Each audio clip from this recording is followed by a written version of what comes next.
හොඳයි. අපි කලින් කතා කළා පාෂාණ භෞතික ජීර්ණය පිළිබඳව. පස නැත්නම් පසක් හට ගැනීමේ ක්‍රියාවේදී සිදුවන පියවර දෙකක්. එක පියවරක් මේ පාෂාණ ජීර්ණය. පාෂාණ ජීර්ණය කියලා කියන්නේ පාෂාණ කියන ඝන දැඩි ද්‍රව්‍ය වලින්. අපි දැන් මෙහෙමනේ ඔය ගැන ගලපා ගැනීමක් කරන්න දරුවනේ.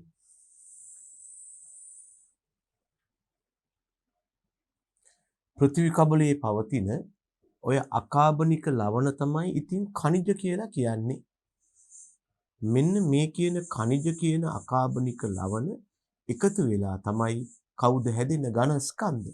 පාෂාණ කියන ඝන ස්කන්ධ නිර්මාණය වෙන්නේ. පාෂාණ හැදිලා තියෙන්නේ ඛනිජ කියන රසායනික සංයෝග ලවණ එකතු වෙලා. ඛනිජ එකක් හෝ කීපයක් එකතු වෙලා පෘථිවි කබලේ මහා පරිමාණව තියෙන ඝන ස්කන්ධ තමයි පාෂාණ කියන්නේ. අපිට කියත හැකිනේ සම්භවයේ හේවත් උපතාරුද මෙහිමයි. මේක ගලප ගන්න පාෂාණවල තියෙන රසායනික ලවණ තමයි ඛනිජ කියන්නේ. ඛනිජ ස්වභාවිකව පෘථිවි කබලයේ තියෙන ලවණ වර්ග. දැනගන්න පෘථිවි කබලයේ ස්වභාවිකව ඛනිජ වර්ග 2000කට ආසන්න සංඛ්‍යාවක් තියෙනවා.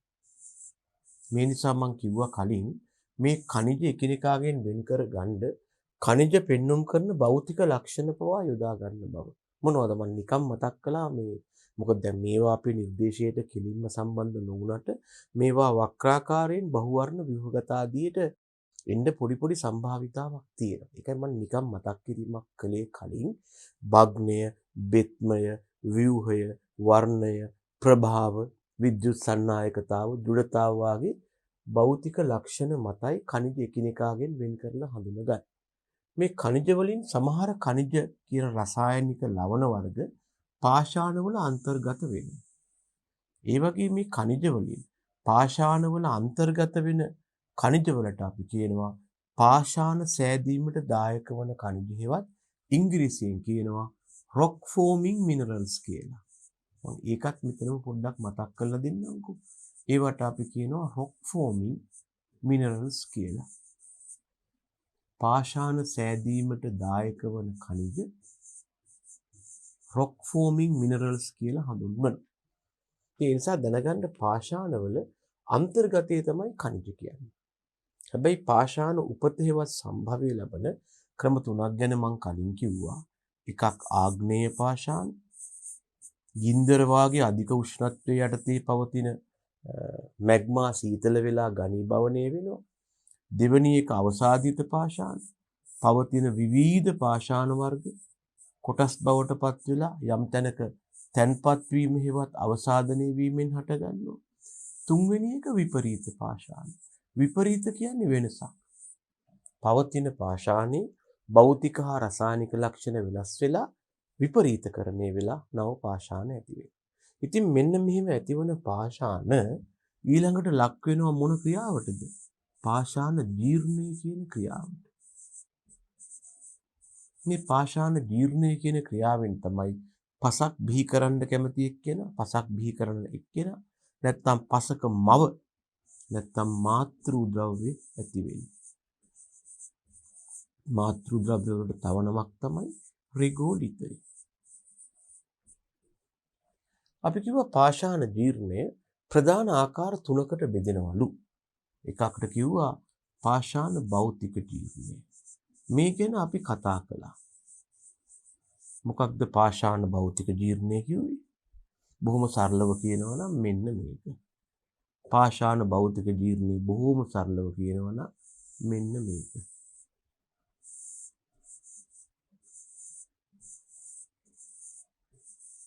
මෙයා ඒන මේ කෑලිත් ඒම තමයි රසායනික සංයුතිය.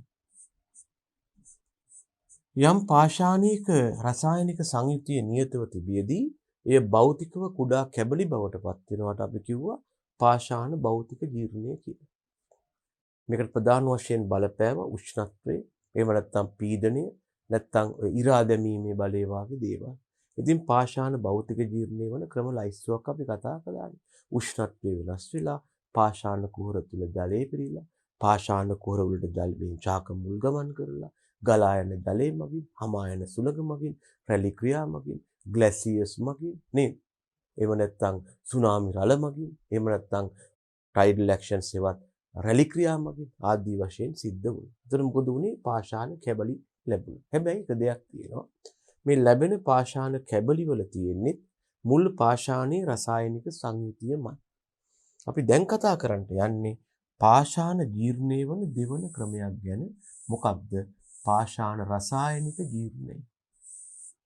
යම් පාෂාණයක රසායනික සංයුතිය වෙනස් වෙන එකක් නැත්නම් රසායනික සරලීකරණය වන ක්‍රියාවක්. යම් පාෂාණයක් රසායනික සරලීකරණය මගින් මූලික ද්‍රව්‍ය නැත්නම් මාතෘ ද්‍රව්‍ය නැත්නම් රෙගුලිකයේ බවට පත් වෙනවා. මේක මුල් පාෂාණයට වෙන්නත් පුළුවන්. එහෙම නැත්නම් භෞතික ජීර්ණයට ලක් වූ පාෂාණ කැබලි වලටත් වෙන්න පුළුවන්. ඒ කියන්නේ පුතේ මෙහෙමයි. පාෂාණ රසායනික ජීර්ණය මෙන්න මෙහෙම සිද්ධ වෙන්න පුළුවන්. එක්කෝ මෙන්න මෙතන ඉන්න මුල් පාෂාණයේ කෙලින්ම රසායනික ජීර්ණයට ලක් වෙන්න පුළුවන්.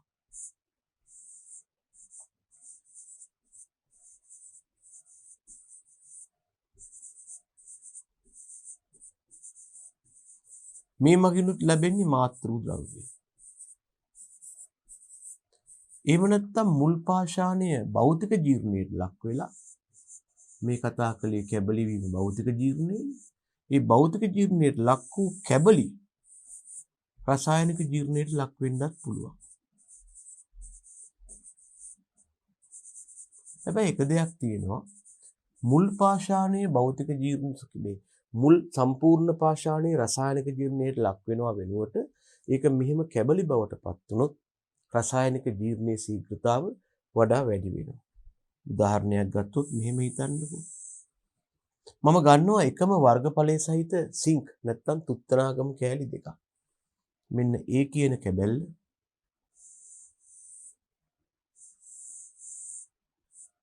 මෙන්න A හා සමාන වර්ගඵලයක් තියෙන තවත් තුත්තනාගම කැබැල්ලක් B නැමැති කැබැල්ල. හැබැයි මම මේ B නැමැති කැබැල්ලට පොඩි වෙනසක් කරනවා. කතුරක් අරගෙන B කුඩා තීරු වලට කපා ගන්නවා. මේ විදිහට. මේක කුඩා කුඩා පටි වලට කපනවා. මෙහෙම. ඒකල මොකද කරන්නේ? මේ A හා B එකම අවස්ථාවේ පරීක්ෂා නල දෙකකට දානවා තනුක අම්ලයක් සහිත. මෙයක් දානවා එකම සැරේ දාන්නේ. මෙන්න බීකරයක් හරි කියමුකෝ. මෙන්න A දැම්ම මෙන්න B දැම්ම. එකම ප්‍රමාණයේ පරීක්ෂා නලවලට තනුක අම්ල දාලා A නම් සිංක් කැබැල්ල තනිකරමයි B කැපීමෙන් ලැබුණු පටි ටිකයි මේ පරීක්ෂා නල දෙකට දැම්මා. දැම්මම අපි දකින නිරීක්ෂණය මොකක්ද? වායු බුබුලු නිකුත් වෙමින් මේ තුත්තනාගම් කැබලි දෙක දිය වෙනවා. මගේ ප්‍රශ්නේ ඉස්සරළම තුත්තනාගම් සිංක් කෑල්ල දිය වෙලා ඉවර වෙන්නේ A වලද B වලද? උත්තරය B. ඇයි හේතුව? ඔයා මේක තීරු වලට වෙන් කිරීමෙන් අම්ලයේ සමග ගැටෙන පෘෂ්ඨීය වර්ගඵලය වැඩි කළා. පාෂාණ භෞතික ජීර්ණයේ මගින් පාෂාණ කැබලි ලැබුණාම වෙන්නේ ඔය වගේ දෙයක් තමයි. තනි පාෂාණයේ වෙනුවට කැබලි බවට පත් වුණාම රසායනික ජීර්ණය යටතේ ලබා දෙන තත්ත්වයන් සමග ස්පර්ශවන පෘෂ්ඨීය වර්ගඵලය වැඩි වෙනවා. ප්‍රතිඵලය මොකක්ද? පාෂාණ රසායනික ජීර්ණ ක්‍රියාවලිය ශීඝ්‍රවත් වෙනවා. මෙන්න මේ නිසා පාෂාණ භෞතික ජීර්ණය මගින් රසායනික ජීර්ණය වේගවත් කරනවා. ඒ නිසා එක්ක මුල් පාෂාණයට වෙන්න පුළුවන්.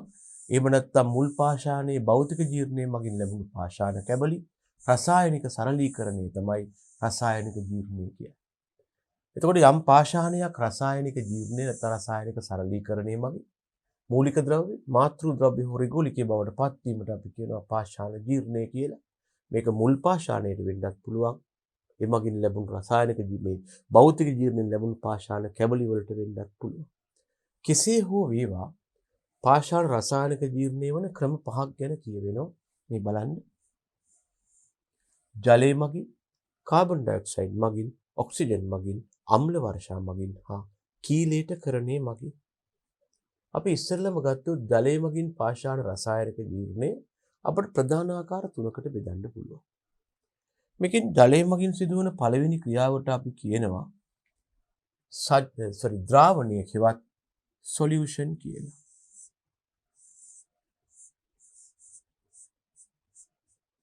මේකට අපි කියනවා පාෂාණ ද්‍රාවණය වෙනවා නැත්නම් දිය වෙනවා. ඒ අනුව පාෂාණ ද්‍රාවණය වෙනවා කියන්නේ ජලයේ දිය වෙනවා. දැනගන්න මෙතෙන්දී අපිට කතා කරන්නේ පසේ තියෙන සංශුද්ධ ජලය නෙවෙයි. පසේ තියෙන ජලයේ විවිධ අම්ල වර්ග ආදී දේ වෙලා තියෙනවා. ඒ සමග ජලයේ දියවීමේ හැකියාව හෙවත් ද්‍රාව්‍යතාව මදක් වැඩි වෙනවා. මීට අමතරව දැනගන්න උෂ්ණත්වය ආදියත් මේ ද්‍රාව්‍යතාවයේ ශීඝ්‍රතාව වැඩි කරනවා. කෙසේ හෝ වේවා සමහර පාෂාණ ඉතා පහසුවෙන් ජලයේ දිය වෙනවා. උදාහරණ රොක් සෝල්ට්. පාෂාණ ජලය සමග දක්වන තව ක්‍රියාවක් තමයි සජලනය. මේකට අපි ඉංග්‍රීසියෙන් කියනවා හයිඩ්‍රේෂන් කියලා. හයිඩ්‍රේෂන් හිවත් සජලනයේ යටතේ වෙන්නේ මේ පාෂාණ අණු අතරට ජල අණු බැඳෙනවා. පාෂාණ අණු අස්සට ජල අණු ඇවිල්ලා බැඳුනොත් ඒකට අපි කියනවා හයිඩ්‍රේෂන් හිවත් සජලනය කියලා. සමහර පාෂාණ පහසුවෙන් සජලනයට ලක් වෙන උදාහරණයක් වශයෙන් මට දක්වන්න පුළුවන්. මෙන්න මෙයාට අපි කියනවා හීමටයිට් කියලා. හීමටයිට් ලක් වුණොත් එහෙම සජලනය කියන ක්‍රියාවට එයාපත් වෙනවා ලිමෝනයිට් බවට.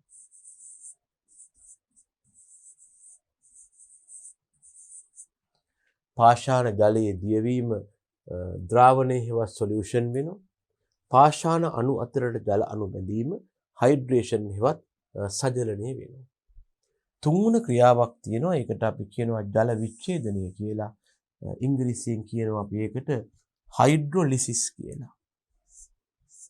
ඒකට අපි ඉංග්‍රීසියෙන් කියනවා ළමයි හයිඩ්‍රොලිසිස් කියලා. හයිඩ්‍රොලයිසිස් කියලා සමහරු කියනවා. ජල විච්ඡේදනයේදී වෙන්නේ මේකයි.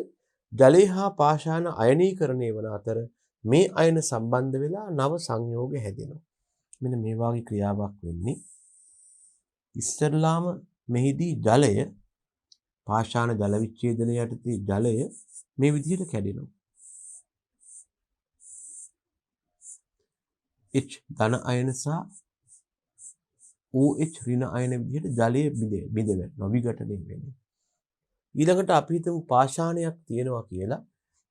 අපි හිතමු ඒක X AB කියලා හිතන්නකො. පාෂාණ රසායනික සංයුතිය AB කියලා හිතන්නකො. AB කියන පාෂාණයත් අයන බවට පත් වෙනවා. A ධන අයනයක් නම් B ඍණ අයනයක් සාදනවා. දැන් වෙලා තියෙන මෙතෙන්දී පාෂාණය මෙන්ම ජලයත් අයනීකරණය වෙලා අයනයිස් වෙලා. මේ දෙකම අයනීකරණය වෙලා ඊළඟට මොකද වෙන්නේ? මේ අයන අතර ප්‍රතික්‍රියා සිද්ධ වෙනවා. ජලයේ තියෙන H අයන B ඍණ අයනත් එක්ක එකහු වෙලා හදනවා HB කියන සංයෝගය. මේ මගින් හදනවා කැපිටල් H කැපිටල් B කියන සංයෝගය. මොකද මෙයා ධනයි මෙයා ඍණයි. ඊළඟට ජලයේ තියෙන OH කාණ්ඩයයි පාෂාණයේ තිබ්බ A කියන ධන කාණ්ඩයයි එකහු වෙලා හදනවා AOH කියන සංයෝගය. මේවා ඇත්තටම අයනීකරණයෙන් පසු ප්‍රතිඵල වුණු නව සංයෝග.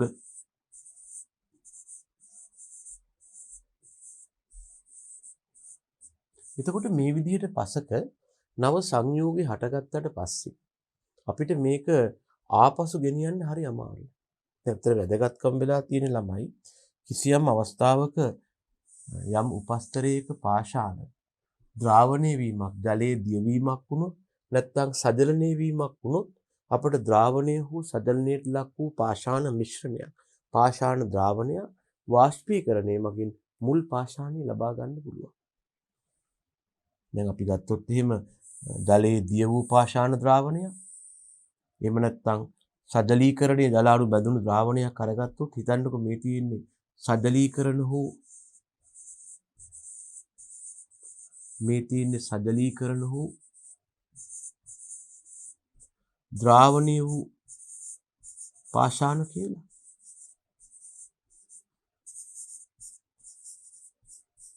මෙන්න මේ වාගේ ද්‍රාවණයක් තියෙනවා නම් මේවා ද්‍රාවණයක් තුලම තියෙනවා නම් අපිට මේ ද්‍රාවණය වාෂ්පීකරණය කළොත් මෙයා වාෂ්පීකරණය කළොත් මොකද වෙන්නේ? මේකේ තියෙන ජලය ඉවත් වෙලා යනවා. ජලය වාෂ්ප වෙලා යනවා. මේ මගින් අපට ලබා ගන්න පුළුවන් මේක ඇතුලේ මුල් පාෂාණ. දිය කිරීමට හෝ සදලීකරණයට යොදාගත්ත මුල් පාෂාණ ලබා ගන්න පුළුවන්. මේ නිසා දැනගන්න ජලය සමග පාෂාණ රසායනික ජීර්ණය යටතේ මේ ද්‍රාවණය හෝ සදලීකරණය මගින් සිදුවෙන්නේ ඇත්තටම සක්‍රීය නැත්තම් එක එල්ලේම සිදුවන පාෂාණ රසායනික ජීර්ණයක් නෙවෙයි. මේවා බොහොම తాවකාලික ප්‍රතික්‍රියා. හැබැයි මෙහිම එකක් තියෙනවා. අපි ගත්තොත් පාෂාණ ජල විච්ඡේදනය වූ ද්‍රාවණය. පාෂාණ ජල විච්ඡේදනය වෙලා තියෙනවා මේ වාගේ ද්‍රාවණයක්.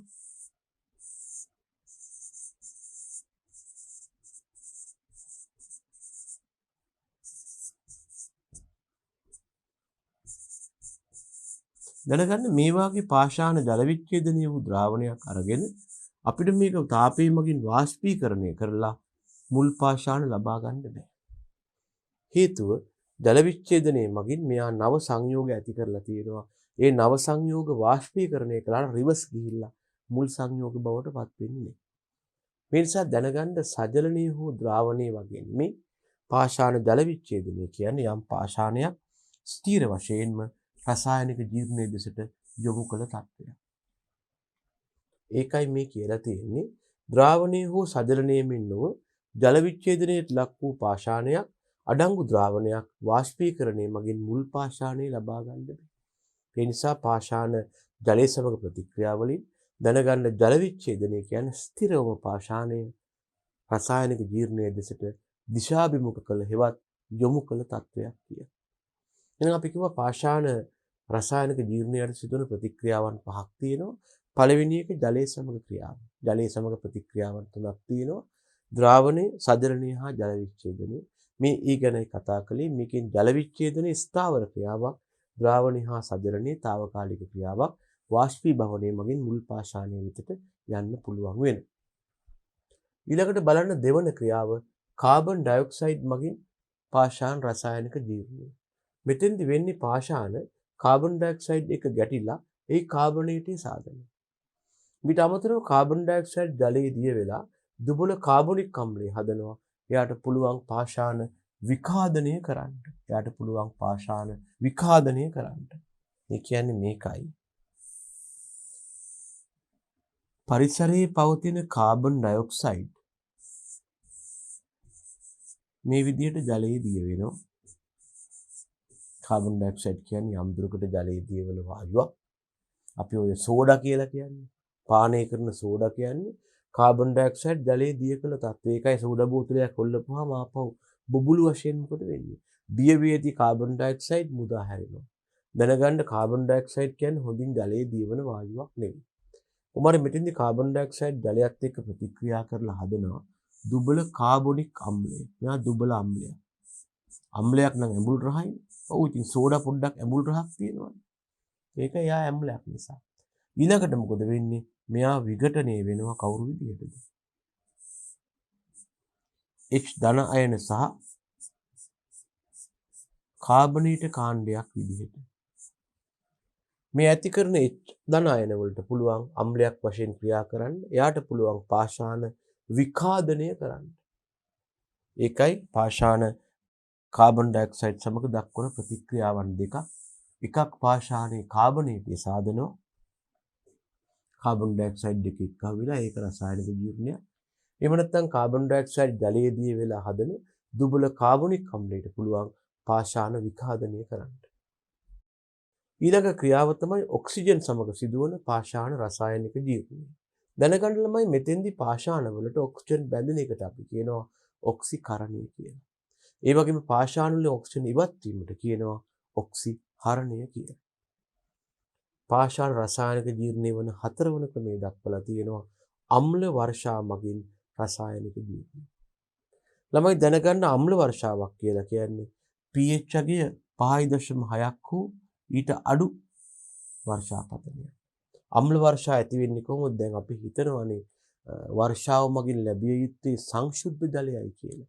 මොකද ජල වාෂ්පනේ වර්ෂාව බවට පත් වෙන්නේ. ලවණ හෝ අම්ල නැත්නම් බෂ්ප වාෂ්ප වෙන්නේ නැහැ. ලවණ ද්‍රාවණයක් වාෂ්ප කළත් ලවණ ඉතුරු වෙද්දී සංශුද්ධ ජලයේ වාෂ්ප වෙනවා. මේ සංශුද්ධ ජලය තමයි අවකාශයට ගිහිල්ලා වලාකුළු බවට පත් වෙලා ආපහු පොළොවට ලැබෙන්නේ. ඉතින් වාෂ්ප වුණේ සංශුද්ධ ජලය නම් වර්ෂාව මගින් ලැබෙන ජලයත් සංශුද්ධ ජලය වෙන්න එපායි. නමුත් සොයා බැලුවොත් ඔබට පෙනේවි වර්ෂාව මගින් ලැබෙන ජලය සංශුද්ධ ජලය නෙවෙයි. ඒ මදක් ආම්ලිකයි කියලා. ඒක තමයි දැන් මොකක් හරි පිහියක් හරි එළිය තිබිලා තිබුණොත් මලකඩ කනවා. ලිඳේ වතුරින් හේතුවට ටැප් වතුරින් හොදවුවට එච්චර මලකඩ කන්නේ නැහැ. හේතුව වර්ෂා ජලය වැඩි වශයෙන් ආම්ලිකයි. වර්ෂා ජලය වැඩි වශයෙන් ආම්ලික වෙන්න හේතුව තමයි වායුගෝලයේ පවතින විවිධ වායු මේ වර්ෂා ජලයේ දිය වෙනවා.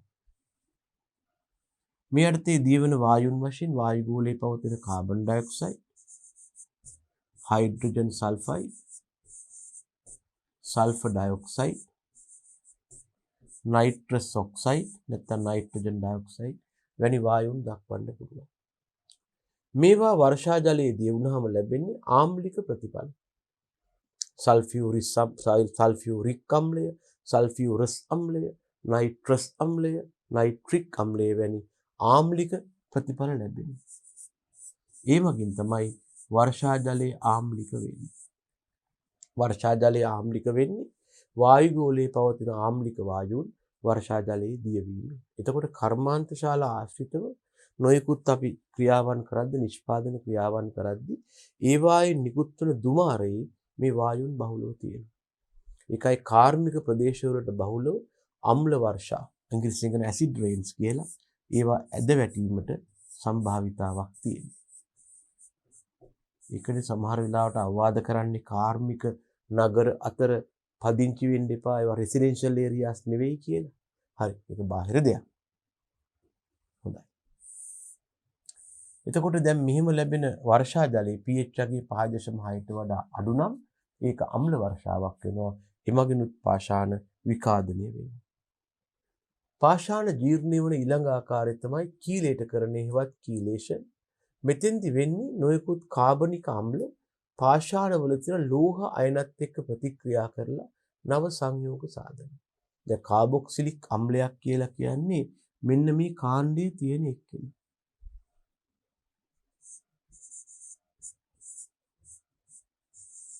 මෙයානේ කාබොක්සිලික් අම්ලයේ කාණ්ඩය මේ.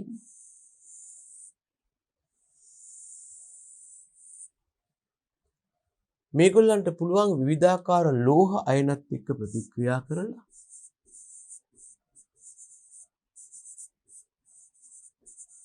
නව සංයෝග හදන්න. ඒ හදන නව සංයෝග වලට අපි කියනවා කීලේට කියලා.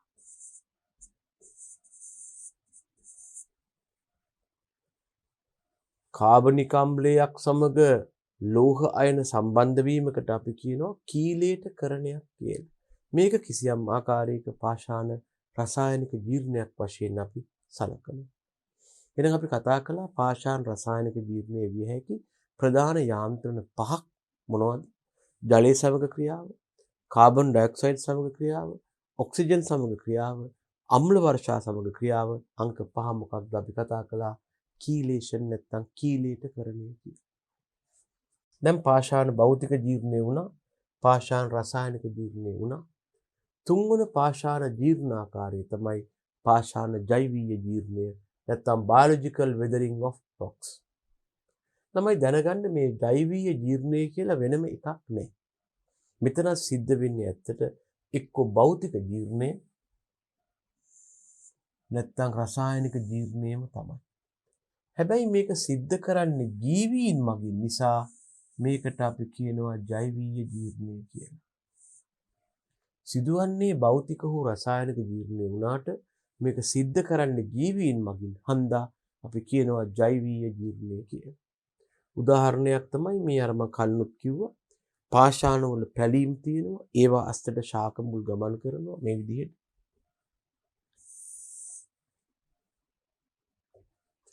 දැන් ළමයි පාෂාණ කුහරයක් නැත්නම් පාෂාණයක මේ වගේ පොඩි පැලීමක් ඇති වෙන්න පුළුවන් ওই විදිහට.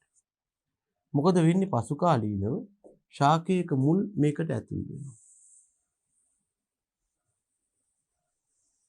ඇතුල් වෙලා මෙහා වර්ධනය වෙන්න මොකද වෙන්නේ? ඒකට ඉඩ ලබා ගන්න අවශ්‍ය නිසා මේ කළු ගල පුපුරා යනවා. මෙන්න මේක පාෂාණ භෞතික ජීර්ණයටත් දායක වෙනවා, රසායනික ජීර්ණයටත් දායක වෙනවා. ඒ පාෂාණ කැබලි ලැබෙනවනේ. ඒ කැබලි රසායනිකව වඩා ප්‍රතික්‍රියාශීලී වෙනවා. හැබැයි මේ වැඩේ කරන්නේ ජීවීන් මගින් නම් ඒකට අපි කියනවා ජෛවීය ජීර්ණය කියලා. අනික තමයි පාෂාණ මත වැඩෙනවා පාසි, ලයිකන, පර්ණාංග වැනි ප්‍රවේණිකව පහච්චාක. මෙහෙම කළු ගලක් තියෙනවා මේක උඩ මේ වගේ නොදියුණු ශාක වැවිලා ඒ වගේම යම් ශ්‍රාවයන් නිකුත් කරනවා පස්සට. මේ ශ්‍රාවයන් පාෂාණ ජීර්ණයට දායක වෙනවා. අනික තමයි මේ ශාක හා සත්ව ද්‍රව්‍ය නැත්නම් කාබනික ද්‍රව්‍ය වියෝජනය වෙනකොට හදනවා කවුද? අර මම කලින් කිව්ව දුබල කාබොනික් අම්ලය. මේ කාබොනික් අම්ලයටත් පුළුවන් පාෂාණ විකාදනය කරන්න. ඊළඟට සත්තු පාෂාණ මත ගමන් කරනකොට ඒගොල්ලන්ගේ කුර ආදී මගින් මොකද වෙන්නේ? පාෂාණ කැඩී බිඳී යනවා. ඒකත් යාන්ත්‍රික ජීර්ණය. එහෙනම් අපි කතා කරා පාෂාණ රසායනිකව ජීර්ණය වන ආකාර, පාෂාණ ජෛවීයව ජීර්ණය වන ආකාර ගැන. පාෂාණ ජීර්ණේ ප්‍රධාන ආකාර තුනයි. භෞතික ජීර්ණේ, රසායනික ජීර්ණේ හා ජෛවීය ජීර්ණේ වශයෙන්. ඊළඟට අපිට හම්බ වෙනවා පාංශු ජනනය හෙවත් soil genesis කියන ක්‍රියාව. බොහොම සරලව ළමයි පාංශු ජනනය කියලා කියන්නේ මාතෘ ද්‍රව්‍ය තැනක මාතෘ ද්‍රව්‍යයේ ඉන්නවා. මෙයා පසක් බවට පත් වෙනවා. මෙන්න මේක තමයි පාංශු ජනනය කියලා බොහොම සරලව කියන්නේ.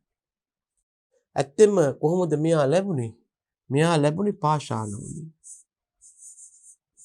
ලැබුණේ පාෂාණවලින්. පාෂාණ ලක් වුණා මොන ක්‍රියාවටද? පාෂාණ ලක් වුණා ජීර්ණයට.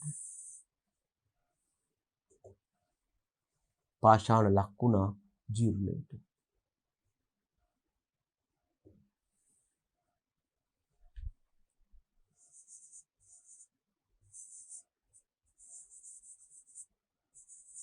අපිට පුළුවන් වුණා මේ පාෂාණ ජීර්ණය ප්‍රධාන ආකාර තුනකට බෙදන්න.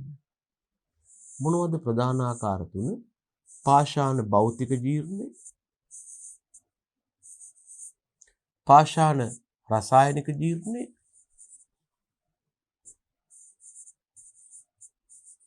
පාෂාණ ජෛවීය ජීර්ණය. ජීර්ණ වුණේ කවුද? පාෂාණ.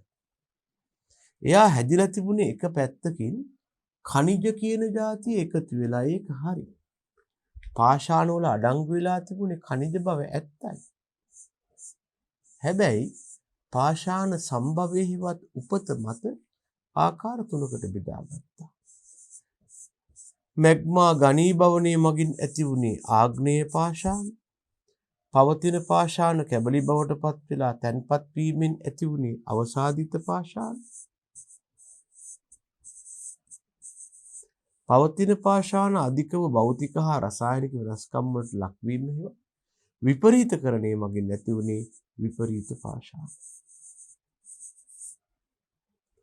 ඛනිජ එකතු වෙලා පාෂාණ හැදුණා කිව්වා. පාෂාණ ජීර්ණය වෙලා දි รา පත් වෙලා මූලික ද්‍රව්‍ය, මාතෘ ද්‍රව්‍ය, ප්‍රගෝලිතේ අනාගතයේ පසක් බිහි කරන එක්කෙනා හැදුණා කිව්වා. දැන් මොකද්ද ඉතුරු වෙලා තියෙන්නේ?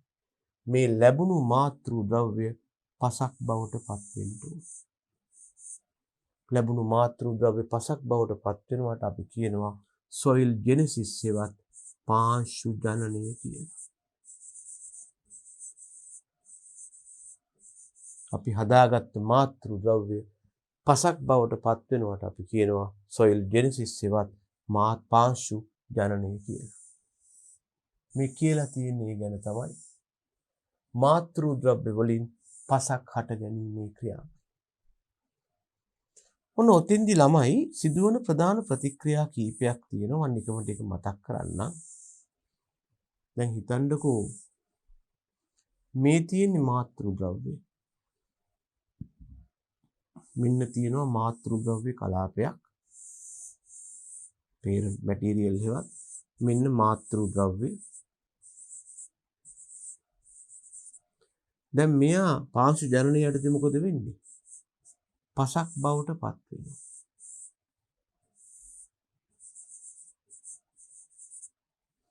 හැබැයි ළමයි මාතෘද්‍රව්‍ය පසක් බවට පත් වෙනකොට සිදුවන ප්‍රධාන ක්‍රියාවන් කීපයක් තියෙනවා. එකක් තමයි මේ මාතෘද්‍රව්‍ය වලට යම් යම් දේවල් එකතු වෙනවා. මේ ප්‍රතික්‍රියාවට පාංශු ජනනය කියලා කිව්වොත්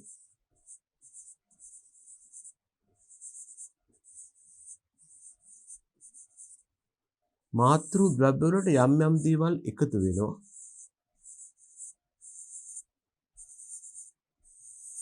මාතෘද්‍රව්‍ය වලින් යම් යම් දේවල් ඉවත් වෙනවා.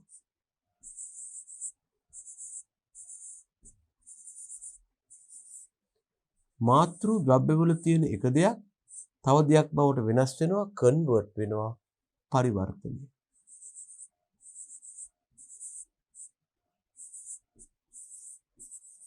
කාබනික ද්‍රව්‍ය හියුමස් බවට පරිවර්තනය වෙනවා. හතරවෙනි ක්‍රියාව තමයි මේ මාතෘද්‍රව්‍ය කලාපය තුල පදාර්ථ හා ශක්ති ප්‍රභේද ඉහළ පහළ ගමන් කරනවා. මේකට අපි කියනවා පරිසංක්‍රමණය කියලා.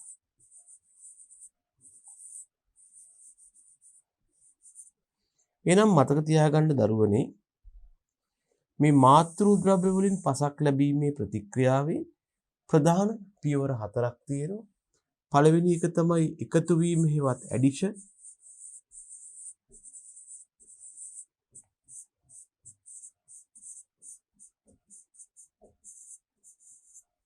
දෙවෙනි එක තමයි ඉවත් වීම හේවත් රිමූවල්. මාතෘද්‍රව්‍ය වලින් යම් යම් දේවල් ඉවත් වෙනවා. උදාහරණයක් මැටි.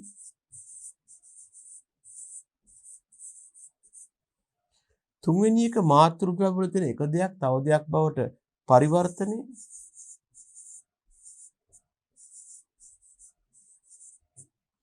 ඉංග්‍රීසියෙන් කියනවා කන්වර්ෂන් කියලා. කන්වර්ට් වෙනවා.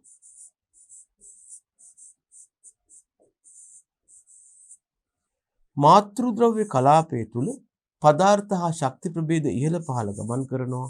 අපි කියනවා පරිසංක්‍රමණය කියලා.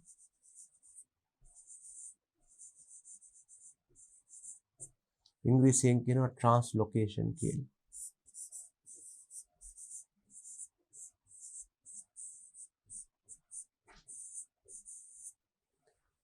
ළමයි දැනගන්න ඔය කලින් කතා කරපු මාතෘද්‍රව්‍ය නිකාම පස් බවට පත් වෙන්නේ කාලය යාගේ ඇවෑමෙන්. මේ මාතෘද්‍රව්‍ය ලක් වෙන්න ඕන ක්‍රියාවන් තමයි මම මේ කතා කළේ. එකතු වීම, ඉවත් වීම, පරිවර්තනය හා පරිසංක්‍රමණය මගින් මාතෘද්‍රව්‍ය පසක් බවට පත් වෙනවා. ඔන්න ඔය ක්‍රියාවට අපි කියනවා පාංශු ජනනය කියලා. මේ ක්‍රියාවේ සාර්ථකත්වය, මේ ක්‍රියාවේ ඵලදායීතාව කෙරෙහි බලපාන සාධක තියෙනවා. ඒවට අපි කියනවා පාංශු ජනනය කෙරෙහි බලපාන සාධක කියලා. මේ තියෙන පාංශු ජනනය ගැන කතා කරලා තියෙනවා.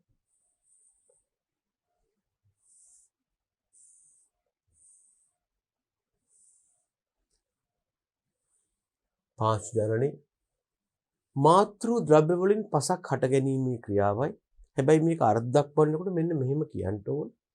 මේ කතා කරලා තියෙන්නේ ඇත්තම කිව්වොත් පාංශු ජනනය කෙරෙහි බලපාන සාධක ලයිස්තුවයි. අපි කියලා තියෙන්න ඕන මාතෘද්‍රව්‍ය යම් කාලයක් තිස්සේ විවිධ භූෂ්‍යමතා තත්ත්ව යටතේ විවිධ දේශගුණ හා ජෛව සාධකවල බලපෑමෙන් පසක් බවට පත්වීම කියලා. මෙතන තියෙනවා ඇත්තම කිව්වොත් පාංශු ජනනය කෙරෙහි බලපාන සාධක පහ. මොනවද? මාතෘද්‍රව්‍ය, කාලය, භූ විෂමතාව, දේශගුණ සාධක, ජෛව සාධක. මෙන්න මේ අනුව පාංශු ජනනය කෙරෙහි බලපාන සාධක පහයි මාතෘද්‍රව්‍ය, කාලය, භූ විෂමතාව, දේශගුණ සාධක හා ජෛව සාධක. නිතරම අහන ප්‍රශ්නයක් තමයි පාංශු ජනනය කෙරෙහි බලපාන සාධක විස්තර කරන්න. දැන් දැනගන්න මේ පාංශු ජනනය කෙරෙහි බලපාන සාධක පහෙන් මේ දක්වලා තියෙනවා. මාතෘද්‍රව්‍ය, කාලය හා භූ විෂමතාව කියන්නේ inactive factors එවත් අක්‍රීය සාධක වෙනවා. හැබැයි දේශගුණික සාධක හා ජෛව සාධක වලට අපි කියනවා active factors එවත් සක්‍රීය සාධක කියලා.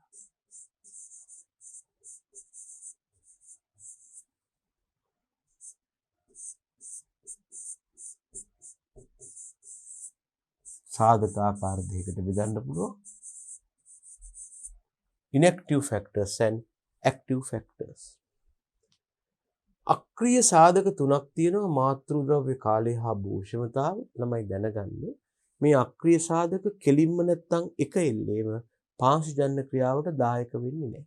ඒ වෙනුවට අක්‍රීය සාධක පාංශුජන්‍ය සඳහා යෝග්‍ය තත්ත්ව නිර්මාණය කරනවා. ඒ නිර්මාණය කරපු තත්ත්ව යටතේ ඍජුවම ක්‍රියාත්මක වෙන්නේ කවුද? active factors එවත් සක්‍රීය සාධක ක්‍රියාත්මක වෙනවා. එතකොට මෙතන කියලා තියෙනවා අක්‍රීය සාධක විසින් පාංශුජන්‍ය ක්‍රියාවට ඍජුව හෙවත් එක එල්ලේ දායක නොවේ. ඒ වෙනුවට අවශ්‍ය තත්ත්ව නිර්මාණය කරනවා. කවුද? මාතෘද්‍රව්‍ය කාලයේ භූෂ්‍යමතාව කියන අක්‍රීය සාධක. නමුත් සක්‍රීය සාධක ඉහත අක්‍රීය සාධක මගින් නිර්මාණය කළ තත්ත්ව යටතේ එක එල්ලේම ක්‍රියාත්මක වෙලා පස සාධන. ඒ කියන්නේ මේගොල්ල පැසිව්ලි තමයි මේකට ඉන්වෝල්ව් වෙන්නේ. අක්‍රියාකාරට මේගොල්ලා සක්‍රීය සාධක දෙක මොකද ඇක්ටිව්ලි හෙවත් සක්‍රියාකාරයෙන් මේකට දායක වෙනවා. හරි. ඒතර අපි දැනගන්න ඕන මේ සඳහා එක් එක් සාධකයක් පාංශුජන්‍ය කිරී බලපාන්නේ කවර ආකාරයෙන්ද කියලා. බලන්න අංක 1 මාතෘද්‍රව්‍ය නැත්තම් parent material. එතන කියනවා රළු හෙවත් දැඩි මාතෘද්‍රව්‍ය වලින් යම් කාලයක් තුළ ලැබෙන්නේ අඩු පස් ප්‍රමාණයක්. ඇයි? රළු හෙවත් දැඩි මාතෘද්‍රව්‍ය පසක් හට ගැනීමේ ක්‍රියාවට ඊතරම්ම හොඳින් අනුගත වෙන්නේ තද නිසා. නමුත් මෙලෙක් මාතෘද්‍රව්‍ය පහසුවෙන් පස් බවට පත් වෙනවා. ඊළඟට කියනවා ආම්ලික මාතෘද්‍රව්‍ය වලින් ආම්ලික පස් ලැබෙයිලු. බාෂ්පික මාතෘද්‍රව්‍ය වලින් ස්වභාවිකව ලැබෙන පස බාෂ්පිකයි. ඔන්න මාතෘද්‍රව්‍ය බලපාන ආකාරයේ දෙවෙනි එක ටයිම් එක හෙවත් කාලය. ළමයෝ දැනගන්න මේ පසක් හට ගැනීම කියන්නේ ඕවර්නයිට් ප්‍රොසෙස් එකක් නැත්තම් එක දවසකින් වෙන ක්‍රියාවක් නෙමෙයි. මේකට වසර 10 ලක්ෂ ගාණක් යනවා. මේ නිසා අපි කියනවා පසක් හට ගැනීම යනු ඉතා අධික කාලයක් වැය වන ක්‍රියාවක්. මෙතෙන්දී සාපේක්ෂව කෙටි කාලයක් තුළ ලැබෙන්නේ කොහොමද? අඩු පස් ප්‍රමාණයක්. හැබැයි දිගු කාලයක් තුළදී අපට වැඩි පස් ප්‍රමාණයක් ලැබෙනවා. හැබැයි කෙටි කාලයක් තුළ හටගන්න පසකට අපි කියනවා අපරිණත පසක් කියලා. හේතුව ඒ වගේ පසක නිසි පරිදි කලාප වෙන් වෙලා නැහැ. අපට පසක කලාප වෙන් වෙලා තියෙනවා දක්වන්න බෑ. සාපේක්ෂව දිගු කාලයක් තුළ හටගත් පසක් පරිණත පසක් වෙනවා. එයාගේ කලාප වෙන් කරලා දක්වන්න පුළුවන්. මෙන්න පාංශුජන්‍ය කිරී බලපාන දෙවන සාධකයේ කාලය. මාතෘද්‍රව්‍ය ගැන කතා කළා, කාලය ගැන කතා කළා. ඊළඟට තුන්වෙනි අක්‍රීය සාධකයේ වන භූවිෂමතාව, ටොපෝග්‍රැෆි.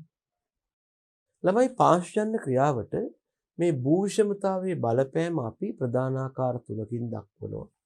බෑවුම, උච්චත්වය, තව එකක් තියෙනවා සූර්යාට මුහුණ පා ඇති දිශාව.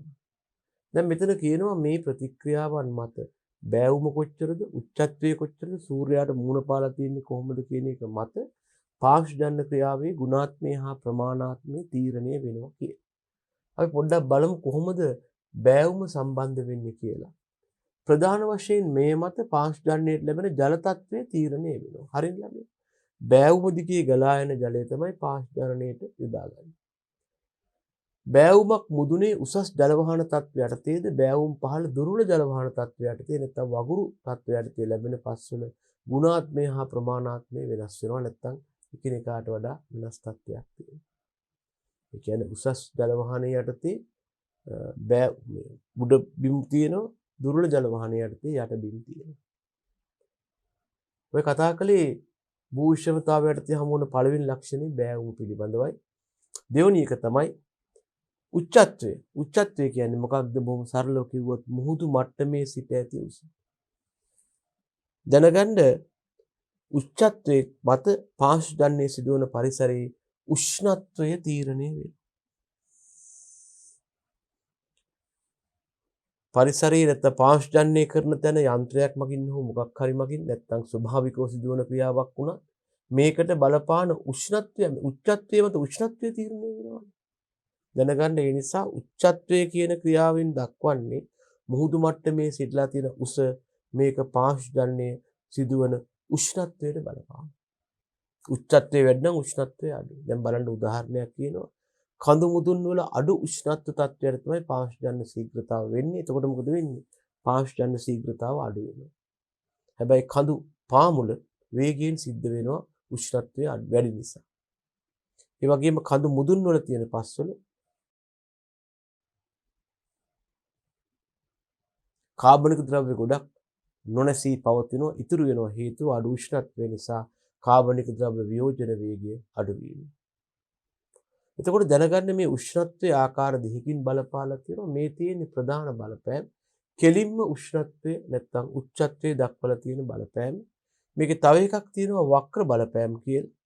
වක්‍ර බලපෑමේදී උච්චත්වයේ කෙලින්ම පාංශජන්‍ය ක්‍රියාවට බලපාන්නේ. නමුත් ඒකට වැදගත් වෙන ජීවීන්ගේ ක්‍රියාවකට බලපානවා. ඒ නිසා කියලා තියෙනවා මේ උච්චත්වයේ මත පාංශජන්‍යයට දායක වන ජෛව සංහතියද තීරණය වෙනවා. යම් පරිසරයක උෂ්ණත්වය වැඩි නම් හමු වන ජීවීන් වෙනස් වෙනවා. අඩු උෂ්ණත්වයට ඉන්න ජීවීන් වෙනම ඉන්නවා. එතකොට ඒ ජීවීන් පාංශජන්‍ය ක්‍රියාවට ලබා දෙන දායකත්වය අඩු වැඩි වශයෙන් තීරණය වෙනවා මේ උච්චත්වය හා උෂ්ණත්වය මත. සූර්යාට මුහුණ පාය දිශාව මේ මගින් අපට ලැබෙන සූර්යාලෝක ප්‍රමාණය හා කාලය වෙනස් වෙනවා. ඒ පාංශජන්‍ය ප්‍රතික්‍රියාවට ලැබෙන උෂ්ණත්වයට මෙන්ම ලැබෙන ආලෝකයට හා උෂ්ණත්වයේ මත පාංශජන්‍ය ක්‍රියාව මත බලපාන ජෛව සංහතියට බලපාන.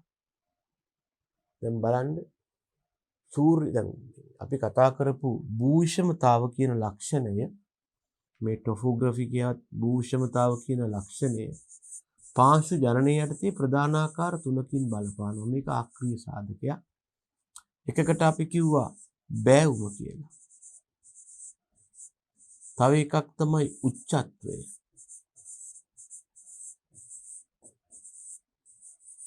තව එකක් තමයි සූර්යාට මුහුණ පාය දිශාව. දැන් බෑවුම බලපාන්නේ මෙහෙමයි. මේ වගේ බෑවුම් ප්‍රදේශයක් තියෙනවනම්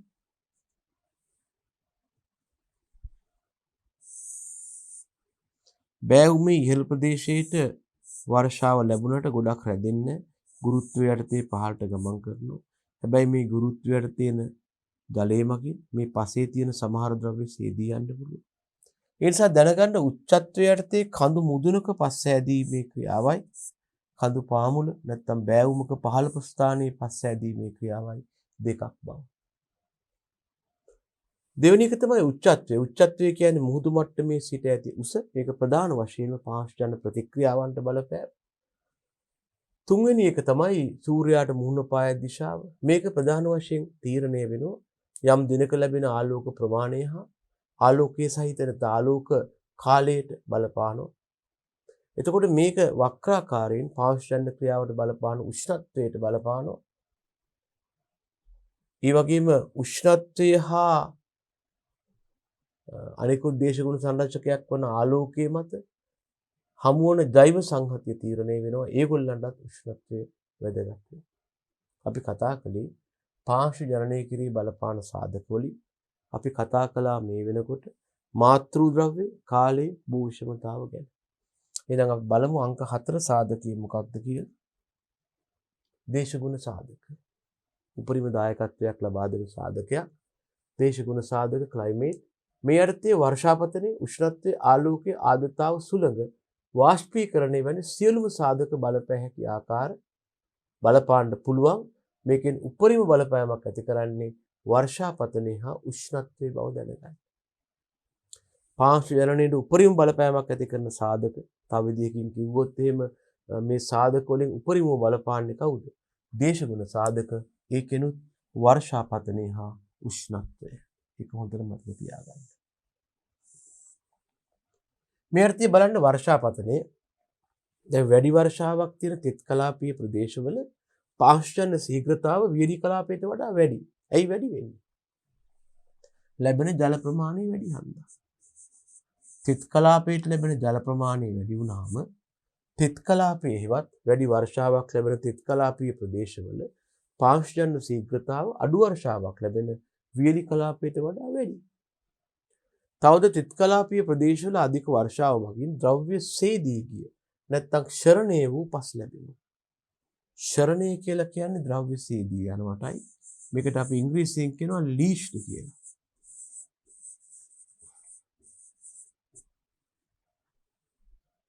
ලීචින් කියලා කියනවා.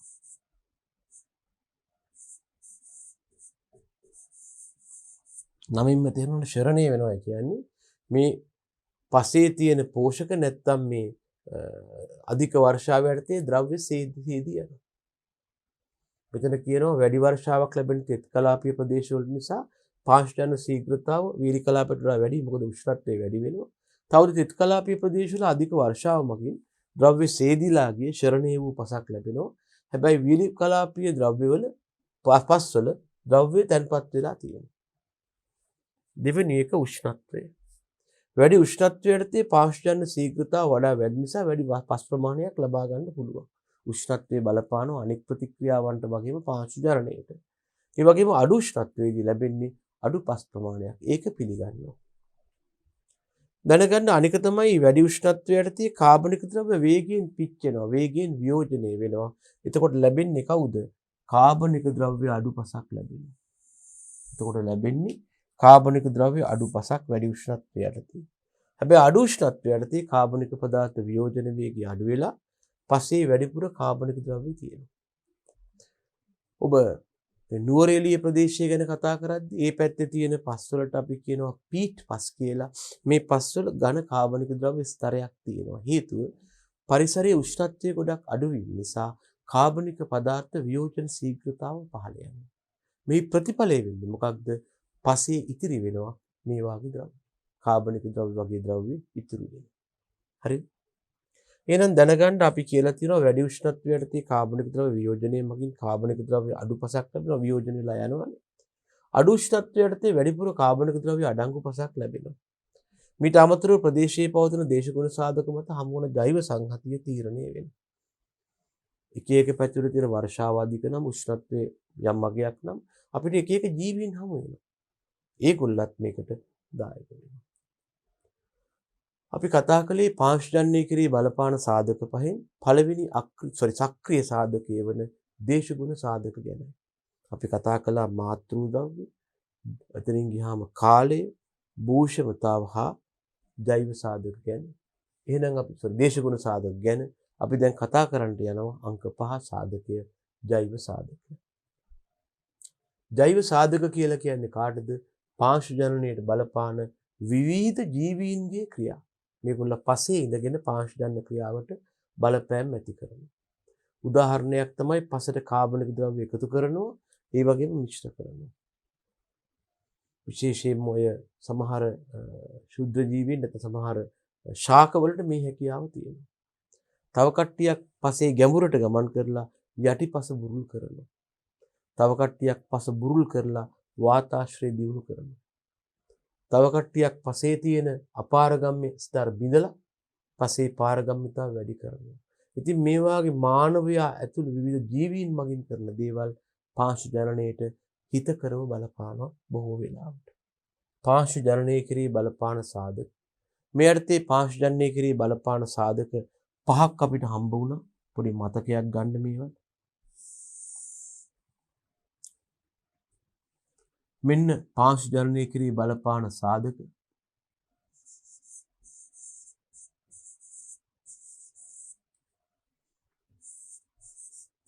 මාතෘ ද්‍රව්‍ය,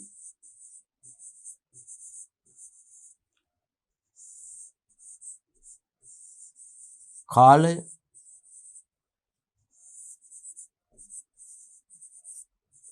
භූ විෂමතාව, මේ සාධක තුනම මොනවද ළමයෝ? පාංශුජනනය කිරී බලපාන අක්‍රීය සාධක වෙනවා. මේ සාධක තුනම පාංශුජනනය කිරී බලපාන අක්‍රීය සාධක වෙනවා. ඊළඟට හම්බ වෙනවා පාංශු ජනනය කරේ බලපාන සක්‍රීය සාධක දෙක. එක්කෙනෙක් තමයි මුහුදු මට්ටමේ සිට ඇති එක්කෙනෙක් තමයි දේශගුණය. එයාට අපි කියනවා දේශගුණ සාධක කියලා.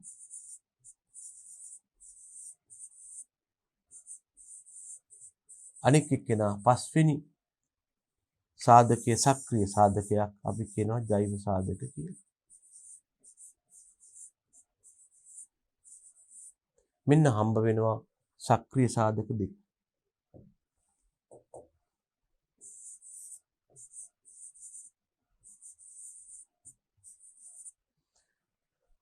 දැන් ළමයි මේ භූෂමතාව කියන අක්‍රීය සාධකය තවදුරටත් ආකාර තුනකට බෙදන්න පුළුවන් අපිට. කොහොමද භූෂමතාව බෙදන්නේ?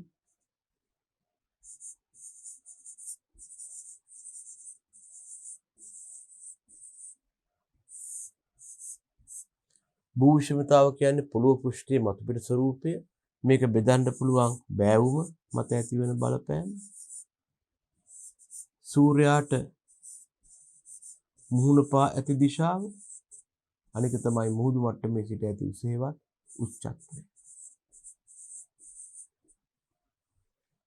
ඔන්න අපි කතා කළා පාංශු ජනනය කරේ බලපාන සාධක. එන්න ඊළඟ කොටසට. පාංශු පැතිකඩ මේකට අපි ඉංග්‍රීසියෙන් කියනවා soil profile එකක් කියලා. යම් පසක මතුපිට සිට මාතෘ පාෂාණය දක්වා පසේ සකස් කරපු සිරස් කඩක්. මෙය පාංශු ජනන ක්‍රියාවලිය තමයි නිර්මාණය වෙන්නේ. දැනගන්න පසක පැතිකඩ නිර්මාණය වෙන්නේ පාංශු ජනනය සමග. ඊළඟට කියනවා typical soil profile එක. යම් පසක තැබිය හැකි සියලුම කලාපයන් යම් පසක පැවතිය හැකි සියලුම කලාපයන් සහිත පාංශු පැතිකඩක් වෙනවා. එතකොට මේක මනස්කල්පිත තත්වයක් නෙවෙයි සැබෑවටම මේ වගේ typical soil profiles නැත්තම් ඕනෑම පසක තියෙන්න පුළුවන් profiles තියෙනවා. කොහෙද තියෙන්නේ? ස්වභාවික වනාන්තර, ස්වභාවික තෘණභූමි, ඒ වගේ ඇත්තටම මිනිසාගේ බලපෑමට අවමව ලක්වන ස්ථානවල හමු වෙනවා. මොකද මිනිසා උතන ගිහිල්ලා ගිනි තැබීම් කරලා වනාන්තර විනාශ කරලා වලවල් හාරලා මොනවා හරි කරපු හැටි මේ පැතිකඩට බාධා වෙනවා. ඒ නිසා මානව බලපෑම් අවම ස්ථානවල තමයි මේ typical soil profile එකක් හෙවත් දර්ශීය පාංශු පැතිකඩක් දකින්න හම්බ වෙන්නේ. හරිද? දැනගන්න ළමයි මේ වගේ දර්ශීය පාංශු පැතිකඩක අපිට හමු වන ප්‍රධාන කලාප පහක් තියෙනවා. O කලාපය, A කලාපය, B කලාපය, C කලාපය හා R කලාපයේ වශයෙන්. මේ කලාපවලට සමහර වෙලාවට අපි එක එක නාමකරණයන් හඳුන්වා දෙනවා. අනිකමට කියනවා නම් O කලාපයට සමහර විට අපි කියනවා කාබනික ද්‍රව්‍ය කලාපය කියලා.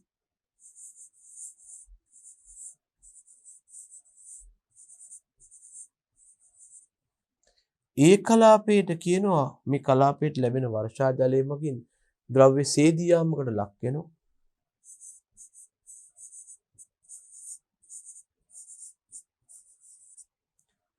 ද්‍රව්‍ය සේදී ගිය කලාපය කියනවා. ඒ කලාපයෙන් සේදී ගිය ද්‍රව්‍ය තැන්පත් වෙන්නේ කොහෙද? B කියන කලාපේ. ඔකට කියනවා ද්‍රව්‍ය තැන්පත් වූ කලාපය කියලා.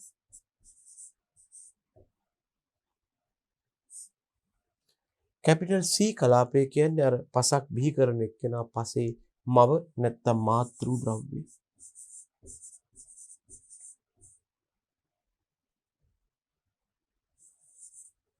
ඊළඟට R කලාපයෙන් දක්වන්නේ මාතෘ පාෂාණය.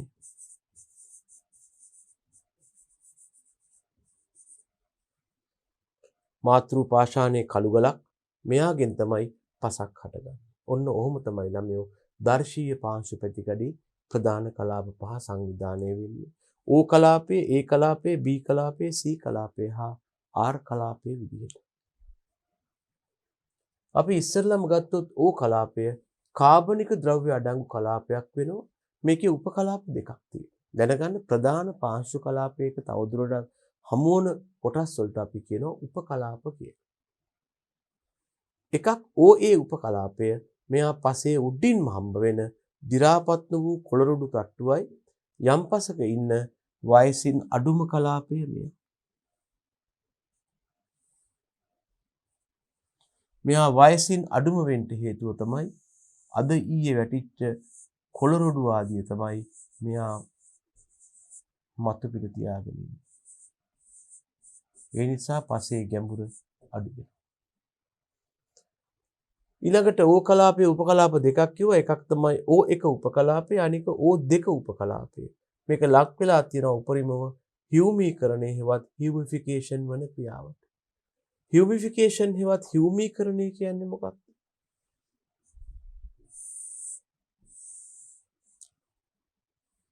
හියුමීකරණය කියලා අපි කියන්නේ යම් පසක ඇති කාබනික ද්‍රව්‍ය තියෙනවා.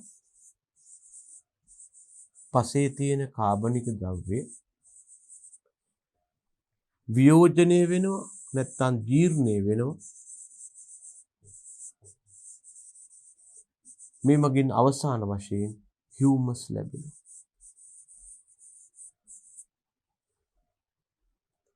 යම් පසක ඇති කාබනික ද්‍රව්‍ය වියෝජනයේ මගින් හියුමස් හට ගැනීමට අපි කියනවා හියුමීකරණය හෙවත් හියුමිෆිකේෂන් කියලා.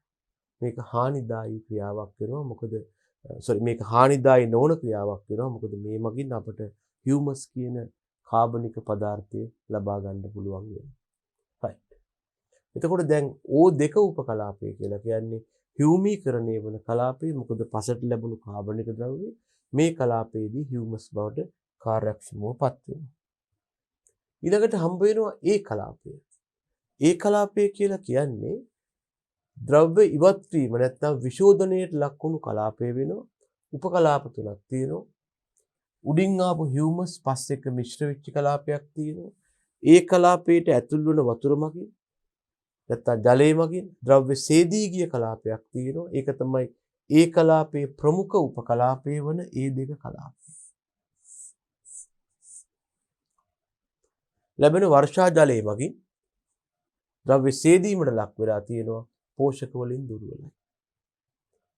ඊළඟට හම්බ වෙනවා ළමයෝ ඒ තුන සංක්‍රමණ කලාපය කියන උපකලාපය. සංක්‍රමණ කලාපයක් හම්බ වෙන්නේ ගමන් කරනකොට.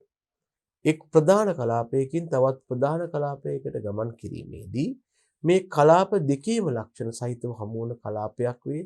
ඒකට කියනවා සංක්‍රමණ කලාපයක් කියලා. ඇයි ඒකට සංක්‍රමණ කලාපයක් කියන්නේ? අපි එම කලාපයට නැත්තම් දැනට තියෙන කලාපයේ ඉඳලා අලුත් කලාපයකට ගමන් කරද්දී සංක්‍රමණය වෙද්දී තමයි මේක හමුවන්නේ. හැබැයි මේ සංක්‍රමණය වෙද්දී උඩ කලාපයේ ලක්ෂණයි යට කලාපයේ ලක්ෂණයි දෙකම හමු වන කලාපයක් තමයි සංක්‍රමණ කලාපය කියන්නේ. ඒ තුන උපකලාපයේ සංක්‍රමණ කලාපයයි ට්‍රාන්සිෂනල් zone. සංක්‍රමණ කලාපයක් යනු එක් ප්‍රධාන පාංශු කලාපයකින් තවත් ප්‍රධාන පාංශු කලාපයකට ගමන් කිරීමේදී එම කලාප දෙකේම ලක්ෂණ සහිතව හමු වන අතරමැදි කලාපයක් වෙනවා. අපි කතා කළේ මෙතෙක් A කලාපය ගැන. ඊළඟට මෙන්න B කලාපයට එනවා. A කලාපයෙන් සේදී ගිය ද්‍රව්‍ය තැන්පත් වෙලා තමයි මෙයා හැදිලා ඇත්තේ. A කලාපයේ පහළින් පිහිටනෝ ද්‍රව්‍ය තැන්පත් වූ කලාපයක් වෙනවා. උපකලාප තුනයි B කලාපේ. පළවෙනි එක B1 උපකලාපය. මේක සංක්‍රමණ කලාපයක්. එක් ප්‍රධාන කලාපයකින් තවත් ප්‍රධාන කලාපයකට ගමන් කරත් තමයි සංක්‍රමණ කලාප හම්බ වෙන්නේ. ඊළඟට අංක 2 B2 උපකලාපය. A කලාපයේ ප්‍රමුඛතම කලාපය A2 වෙනවා වගේ B කලාපයේ ප්‍රමුඛතම කලාපය B2 වෙනවා. ඒ උපකලාපයෙන් සේදී ආ ද්‍රව්‍ය මෙහි තැන්පත් වෙලා තියෙනවා. මේ නිසා තද වර්ණයක් දක්වනවා. පෝෂක වලින් පොහොසත් හොඳට පෝෂක තියෙනවා. මේ නිසා බහුවාර්ෂික ශාක වල මුල් පෝෂක හොයාගෙන මේ B කලාපය දක්වාම වර්ධනය වෙනවා. ද්‍රව්‍ය තැන්පත් වෙන හින්දා සංචායක කලාපය, අන්තෝ නිදාන කලාපය, ඉලුවීකරණ කලාපය වැනි නම් දාලා තියෙනවා. B3 සංක්‍රමණ කලාපයක්. එක් ප්‍රධාන කලාපයකින් තවත් ප්‍රධාන කලාපයකට ගමන් කරද්දී අතරමඟ හමු වන තත්ත්වයක් සංක්‍රමණ කලාප කියලා කියනවා. ඊළඟට හම්බ වෙනවා කැපිටල් C කලාපය. මේක මාතෘ ද්‍රව්‍ය කලාපය වෙනවා. උපකලාප නැහැ. ඊළඟට කැපිටල් R මාතෘ පාෂාණය වෙනවා.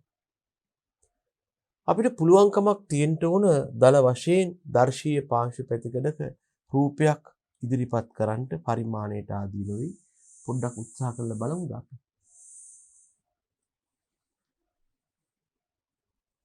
අපි කතා කරන්න යන්නේ දර්ශීය පාංශු ප්‍රතිකඩ ගැන.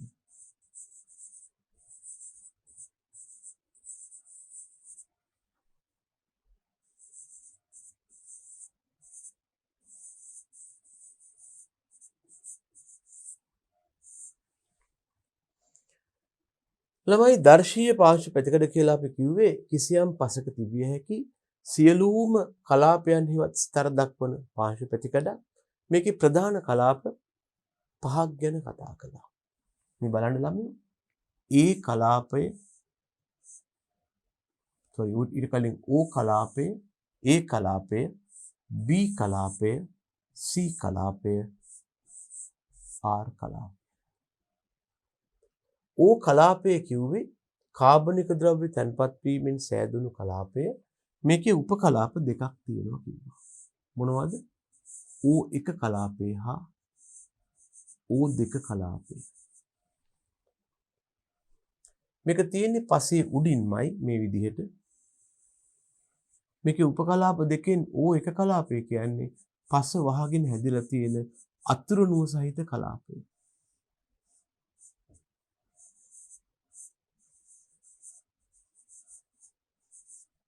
මේක කොළරොඩු තට්ටුවක් කියලාත් කියනවා. මේකට අපි කියනවා O1 උපකලාපය කියලා.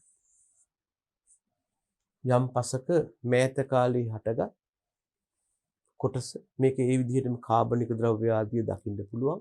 කොළරොඩු ආදිය දකින්න පුළුවන්. ඒ නිසා යම් පසක හමුවන ඊටා මෑත කාලේ එකතු වුණු හෙවත් කොළරොඩු තට්ටුව තමයි මේ තියෙන්නේ. ඔකට සමහරු කියනවා ලිටර් එක හෙවත් අතුරුණුව කියලා. කොළරොඩු වලින් තමයි පස වැහිලා තියෙන්නේ. ඔයිට පහලින් අපිට හමු වෙනවා ළමයි O2 කියන උපකලාපය. මේ O කලාපය නම් මෙන්න මෙහිම අපිට දක්වන්න පුළුවන් O2 උපකලාපය. O2 උපකලාපය කියලා කියන්නේ මේ පසට ලැබෙන පසට ලැබෙන කාබනික ද්‍රව්‍ය පාංශු ජීවීන් මගින් වියෝජනය කරන කලාපයක්. ඒ නිසා මේ O2 උපකලාපය තුල අධිකව සිදුවෙනවා කාබනික ද්‍රව්‍ය වියෝජනය නැත්නම් හියුමීකරණය. අන්න ඒක තමයි O2 උපකලාපය කියන්නේ.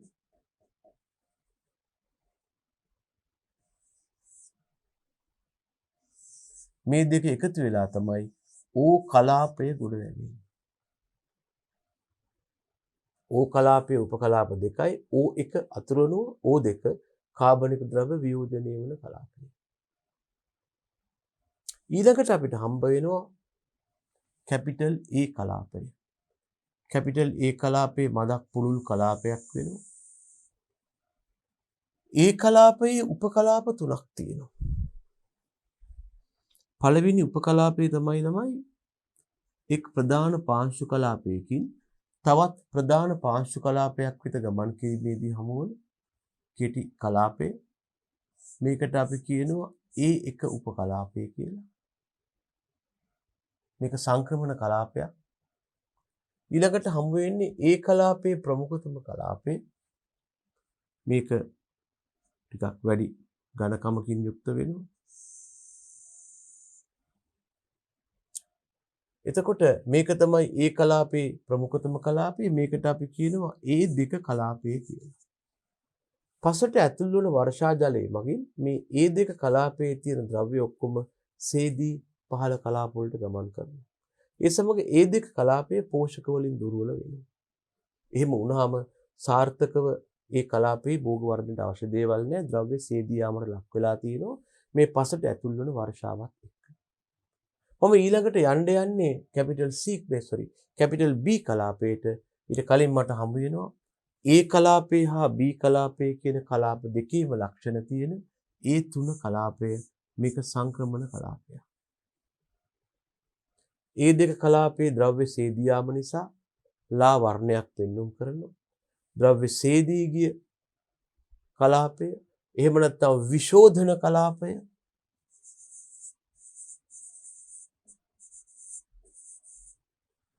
එහෙම නැත්නම් ක්ෂරණය වන කලාපය ආදී විවිධ නම් දාලා තියෙනවා. ඊට පහලින් හම්බ වෙනවා A3 කලාපය. මේක කිසියම් ආකාරයක සංක්‍රමණ කලාපයක් වෙනවා. අපි ඊළඟට ළඟා වෙනවා ප්‍රධාන පාංශු කලාපයේ වන B කලාපයට. දැන් අපි කතා කළා නේද ළමයෝ O කලාපය ගැන. ඊළඟට මේ දක්වා කතා කළේ A කලාපය ගැන.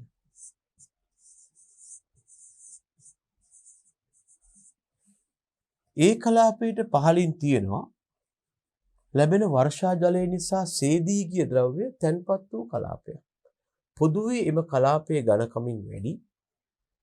නැත්නම් පොදුවේ එම කලාපයේ කොටසක් ඝනකමින් වැඩි වෙනවා. ඒක ශාකවල මූල වර්ධනයට දායක වෙනවා. මේ කලාපයට අපි කියනවා B කලාපය කියලා. ප්‍රධාන වශයෙන් එයා කරන්නේ A කලාපයෙන් සේදී ආද්‍රව්‍ය, ඉවත් වී ආද්‍රව්‍ය, විශෝධනය වූ ද්‍රව්‍ය හඳවා ගන්න. මේක තමයි B කලාපය කියන්නේ. අපිට හම්බ වෙනවා මේකේ උපකලාප තුනක්. පළවෙනි උපකලාපය තමයි ළමයෝ B1 උපකලාපය. මේක සංක්‍රමණ කලාපයක්. A කලාපය හා B කලාපේ මිශ්‍ර ලක්ෂණ පෙන්වුම් කරනවා. ඊළඟට අපිට හමු වෙනවා B කලාපයේ හමු වන ප්‍රමුඛතම කලාපය කවුද? B2.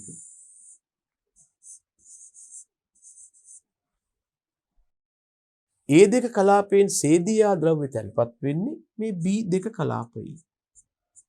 මෙලෙස සේදී ආද්‍රව්‍ය තැන්පත් වීම නිසා මේ කලාපය පෝෂක වලින් පොහොසත් වෙනවා. මේ නිසා ශාක පෝෂක හොයාගෙන වගා කළ ශාකවල මුල් B2 කලාපය දක්වා ගමන් කරනවා. පෝෂක තැන්පත් වීම නිසා තද වර්ණ පෙන්වුම් කරනවා. ඒ වගේම මේක සාරවත් කලාපයක් වෙනවා. ඊළඟට හමු වෙනවා අපිට B3 කලාපය.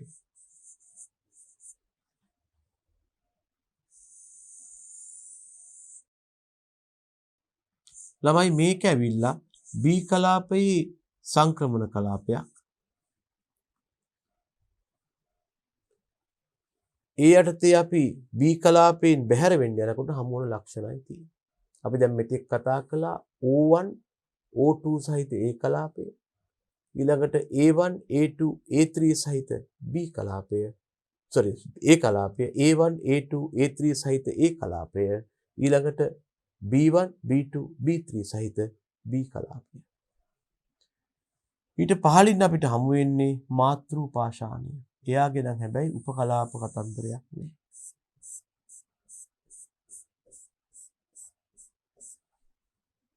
මේකට අපි කියනවා මාතෘ පාෂාණය කියලා.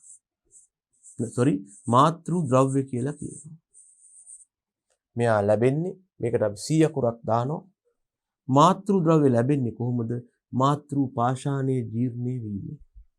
මේකට කියනවා මාතෘ ද්‍රව්‍ය හෙවත් කැපිටල් C. ඊට පහළින් අපට හමු වෙනවා මාතෘ ද්‍රව්‍ය හෙවත් ඊට පහළින් අපට හමු වෙනවා මාතෘ පාෂාණය. මාතෘ ද්‍රව්‍ය ලබා දීමට සමත් පාෂාණය තමයි මාතෘ පාෂාණය.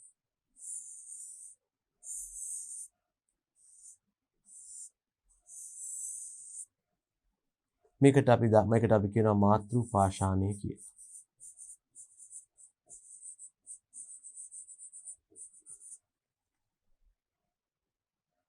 මේකට අපි ඉංග්‍රීසි අකුරක් යෝජනා කරනවා නම් කැපිටල් R අකුර තමයි සාමාන්‍යයෙන් මේකට අපි යෝජනා කරන්නේ.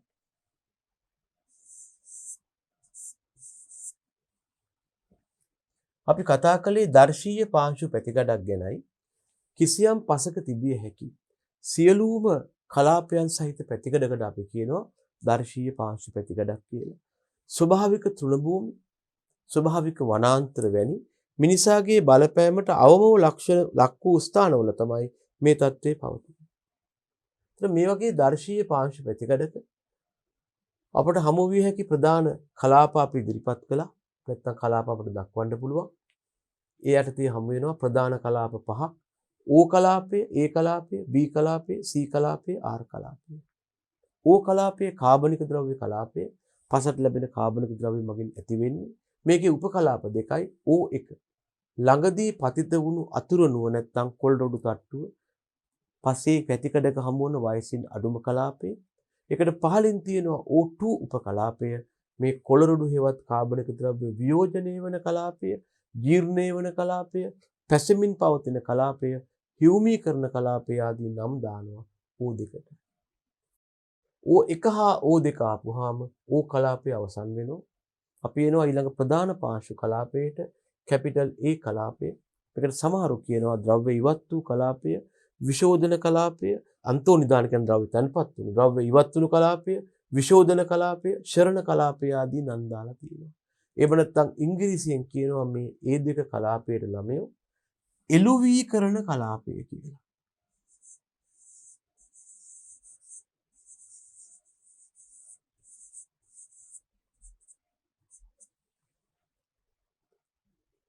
යම් පසක පවතින ද්‍රව්‍ය සේදී යාමක් වේ නම් ඒකට ඉංග්‍රීසියෙන් කියනවා එලුවියේෂන් කියලා.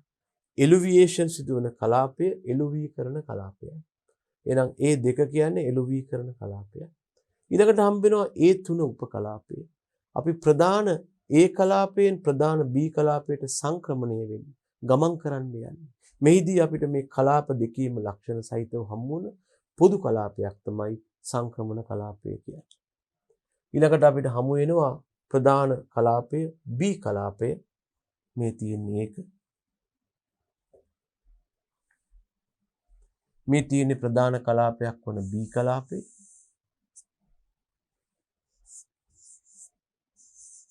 උපකලාප තුනයි B1 උපකලාපය සංක්‍රමණ කලාපයක් වෙනවා. ඊළඟට හමු වෙනවා B2 උපකලාපය. B කලාපයේ ප්‍රමුඛතම උපකලාපය තමයි B2 උපකලාපය කියන්නේ. A2 උපකලාපයෙන් සේදී ආද්‍රව්‍ය මෙහි තැන්පත් වෙලා තියෙනවා. ද්‍රව්‍ය තැන්පත් වීම නිසා තද වර්ණයක් දක්වනවා. ශාක පෝෂක වලින් පොහොසත් වෙනවා. ශාක මුල් පෝෂක හොයාගෙන මේ කලාපය දක්වා වර්ධනය වෙනවා. තද වර්ණයක් පෙන්වුම් කරනවා. ඊළඟට අපට ගිය හැකි B3 උපකලාපයට මේක සංක්‍රමණ කලාපයක්. අපි B කලාපයේ ඉඳලා C කලාපයේවත් මාතෘ ද්‍රව්‍ය විත සංක්‍රමණය කරන්න ගියොත් B3 හම්බ වෙනවා. ඊළඟට හම්බ වෙනවා අංක 4 කැපිටල් C කලාපය මාතෘ පාෂාණය. මාතෘ ද්‍රව්‍ය වෙනවා. ඊළඟට හම්බ වෙනවා අංක 5 නැත්නම් කැපිටල් R මොකක්ද? මාතෘ පාෂාණය. මාතෘ ද්‍රව්‍ය ලබා දීමට දි รา පත් වූ පාෂාණය තමයි මාතෘ පාෂාණය කියන්නේ. එහෙනම් මෙන්න මෙතන තියෙනවා දර්ශීය පාංශු ප්‍රතිකරක් විස්තර කරන්න කිව්වොත් අඳින්න ඕන රූපය. ඔබගේ විස්තරය තුල මෙන්න මේ ටික තියෙන්න ඕන ළමයි. ටිපිකල් සොයිල් ප්‍රොෆයිල් හෙවත් දර්ශීය පාංශු ප්‍රතිකර ගැන කතා කරනවා නම් O කලාපයේ තියෙන්න ඕන කාබනික ද්‍රව්‍ය කලාපේ. ඒකේ ඉන්න ඕන අපි කිව්ව විදිහට O1 අතුරුණුව O2 හියුමස් බවට පත්වන කලාපයේ හෙවත් හියුමීකරණ කලාපය. කාබනික ද්‍රව්‍ය වියෝජනය වෙනවා. ඊළඟට හම්බ වෙන්නේ කැපිටල් A කලාපය.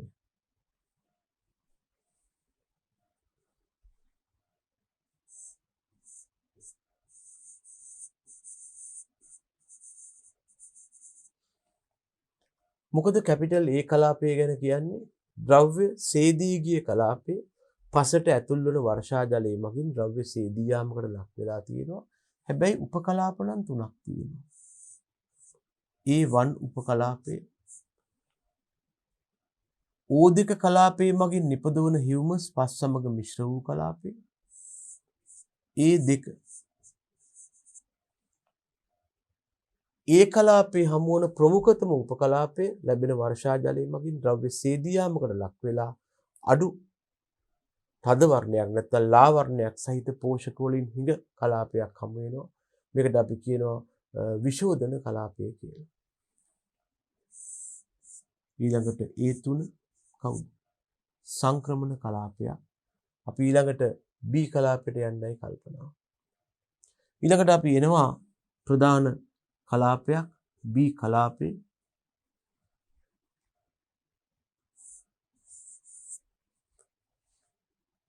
B කලාපේ අර වගේම උපකලාප තුනක් තියෙනවා. B1 උපකලාපේ සංක්‍රමණ කලාපයක්. B2 උපකලාපේ ඒ කලාපයෙන් සේදී ගිය ද්‍රව්‍ය තැන්පත් වූ කලාපයක්. B3 උපකලාපය. අපි B කලාපයෙන් C කලාපයට සංක්‍රමණය කිරීමට යාමේදී කලාප දෙකේම ලක්ෂණ සහිතව හමු වන කලාපය. ඊළඟට තියෙන්නේ කැපිටල් ඊට පහළින් තියෙන්නේ කැපිටල් C කලාපය. මාතෘ ද්‍රව්‍ය කලාපය වෙනවා උපකලාප නැහැ. ඊට පහළින් තියෙනවා කැපිටල් R කලාපය මාතෘ පාෂාණය වෙනවා. ඔය අපි කතා කළේ දර්ශීය පාංශු පැතිකඩ පිළිබඳව. බලන්න ඊළඟට ඇයි අපි මේ දර්ශීය පාංශු පැතිකඩ හෝ පැතිකඩ පිළිබඳව අධ්‍යයනයේ වැදගත්කමක් දෙන්නේ? යම් භෝගයක මුල් ගමන් කරන ගැඹුරු දැනගන්න පුළුවන් පැතිකඩ දිහා බලලා. එසේ විවිධ ස්තරවල ගැඹුරු දැන ගැනීමෙන් යම් පසක සත්‍ය ගැඹුර කොච්චරද කියලා කියන්න පුළුවන්. A කලාපයේ ගැඹුර කොච්චරද B කලාපයේ කොච්චරද මේ සත්‍ය ගැඹුරට සමහරු කියනවා ළමයෝ සපල ගැඹුර කියලා. ඉෆෙක්ටිව් ඩෙප්ත් එක දැනගන්න පුළුවන් මේ විදිහට පස්සේ විවිධ කලාපවල ගැඹුර හදාරපුවාම. ඒ වගේම පස්සේ විවිධ ස්තරවල පවතින ඛනිජ වර්ග ඒවෙන් ලැබෙන පෝෂක ආදිය ගැන අයිඩියා එකක් ගන්න පුළුවන්, අදහසක් ගන්න පුළුවන්. ඒ වගේම යම් පසක පැතිකඩේ ගැඹුර අධ්‍යයනය කරලා මොකක්ද මේ ගැඹුරට ගැලපෙන භෝග වර්ගය කියන එක තීරණය කරන්න පුළුවන්. යම් පසක ඇති වැඩිපුර ජලයේ බැස යාමේ හැකියාව ජල වහනයේනේ. අන්න ඒ ජල වහනය පිළිබඳ අදහසක් ගන්න පුළුවන්. ඒ වගේම පාංශු පැතිකඩේ ගැඹුර මත පසේ සාත්තු ක්‍රියාවන්ට ලබා දෙන්න පුළුවන් උපකරණ ඒවා ක්‍රියා කරන ආකාරය ගැන අයිඩියා එකක් ගන්න පුළුවන්. පසේ ගැඹුර ගොඩක් වැඩි නම් පැතිකඩ ගොඩක් ගැඹුරු සහිත නම් අපිට බෑ අතින් බිම් සකස් කරන්න යන්ත්‍ර වලට යන්න වෙනවා. ජල සම්පාදන ක්‍රමයේ ප්‍රමාණය හා කාලාන්තරය ගැන කතා කරන්න ගියාම පාංශු පැතිකඩ පිළිබඳ අධ්‍යයනය වැදගත් වෙනවා.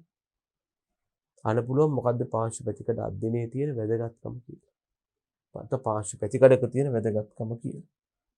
අපි ගත්තොත් එහෙම ඔය කතා කරපු සිද්ධිය O A B C R කියන කලාප සහිත පාංශු පැතිකඩ හටගන්න ආකාරය තමයි මේ දක්වලා තියෙන්නේ. මේක අපිට කියන්න පුළුවන් පාංශු පැතිකඩක් ඉතිහාසය කියලා. ඉතින් කියලා තියෙනවා මෙතන පාංශු පැතිකඩ සංවර්ධනය වීම. මෙතන කියනවා පාංශු පැතිකඩක් යනු යම් පසක ඉතිහාසය දක්වන දර්ශකයක්. දිග කාලයක් තිස්සේ කටයුතු කෙරිච්ච ආකාරයේ පාංශු පැතිකඩ මගින් හඳුනා ගන්න පුළුවන්. මුලින්ම මාතෘ පාෂාණයේ මත මෙන්න හටගන්න පිළිවෙල. මුලින්ම මාතෘ පාෂාණයේ මත පාෂාණ ජීර්ණ සාධක ක්‍රියාත්මක වෙනවා. පාෂාණ ජීර්ණයට සාධක බලපානවා. මාතෘ ද්‍රව්‍ය හට ගන්නවා. මේ සඳහා අවම වශයෙන් වසර 10ක්වත් ගත වෙනවා. මාතෘ පාෂාණය ජීර්ණය වෙලා මාතෘ ද්‍රව්‍ය බවට පත් වෙනවා. කළු ගල දි รา පත් වෙන්න අඩුම ගානේ අවුරුදු 10ක් යනවා. අඩුම ගානේ. මේ මාතෘ ද්‍රව්‍ය දිගින් දිගටම වර්ෂාවට ලක් වෙනවා. එතකොට මොකද වෙන්නේ? ඒකේ තියෙන සමහර ද්‍රව්‍ය හේදි පහළට යනවා. මොනවද සේදී යන්නේ? ලෝහ අයන, සිලිකා ආදී දේවල් සේදිලා යනවා මාතෘ ද්‍රව්‍ය වලින්. එතකොට මොකද වෙන්නේ? ද්‍රව්‍ය සේදී ගිය ඒ කලාපේ හටගන්නවා. ඔය වැඩේ වෙන්න තව අවුරුදු 100ක් විතර යනවා. ක්‍රමානුකූලව මෙන්න ඒ කලාපයේ මත ප්‍රවේණිකව පහත් පාසි, ලයිකන්, පර්ණාංග වැනි ශාක වැවෙන්න පටන් ගන්නවා. දියුණු ශාක වලට තාම යෝග්‍ය තත්ත්ව නැහැ. එතකොට පස්සේ තමයි ප්‍රවේණිකව උසස් කට්ටිය එන්නේ. එතකොට මේ ශාකවල පත්‍රාදිය මේ පසපතර වැටෙනවා. ඒ වගේම කාබනික අම්ල ආදී හැදිලා මොකද වෙන්නේ? ඕ කලාපය තුල කාබනික ද්‍රව්‍ය තැන්පත් වෙනවා. එතකොට ඕ හා ඒ කලාප වලින් ද්‍රව්‍ය හේදි ගිහිල්ලා තව කාලයක් ගියාම B කලාපේ හට ගන්නවා. අපි නිකමට බැලුවොත් එහෙම පාංශු පැතිකඩ සංවර්ධනය වෙන විදිහ නිකම් මෙන්න මේ වාගේ සිද්ධියක් තමයි දකින්න පුළුවන් වෙන්නේ. ඉස්සෙල්ලම තියෙනවා කැපිටල් R වලින් හඳුන්වන පාෂාණය. ඕම ටික කලක් ගියාම R තීරණය කරනවා මගේ උඩ හරියේ දි รา පත් වෙන්න යන්නේ. ඒ මගින් හදනවා කවුද? මාතෘ ද්‍රව්‍ය හේවත් C.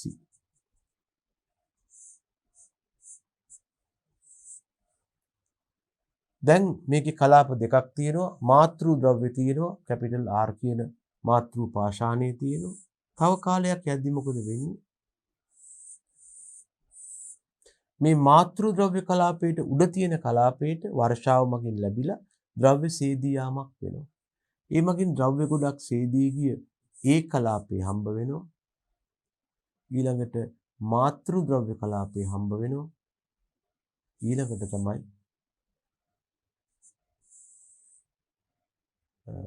මාතෘ පාෂාණය හම්බ වෙනවා. එතකොට දැන් පස්සේ උඩින් මේ කලාපයේ ඉන්නවා. ඒ කලාපයේ තුල නොයෙකුත් ප්‍රවේණිකව පහත් පාසි වර්ග, ලයිකන වර්ග, පර්ණාංග වැනි ශාක බැවිලා පොඩි ශාක ප්‍රජාවක් ඇති කරනවා. ඒ කලාපයේ මත.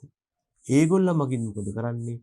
පසට කාබනික ද්‍රව්‍ය ආදී ලබා දීලා පස්සේ මතු පිටව කලාපේ මේ වගේ නොයෙකුත් ශාක මගින් ලැබුණු ද්‍රව්‍ය තැන්පත් කරනවා. එතකොට උඩටම ලැබෙනවා කැපිටල් O කලාපයේ හෙවත් කාබනික ද්‍රව්‍ය කලාපේ.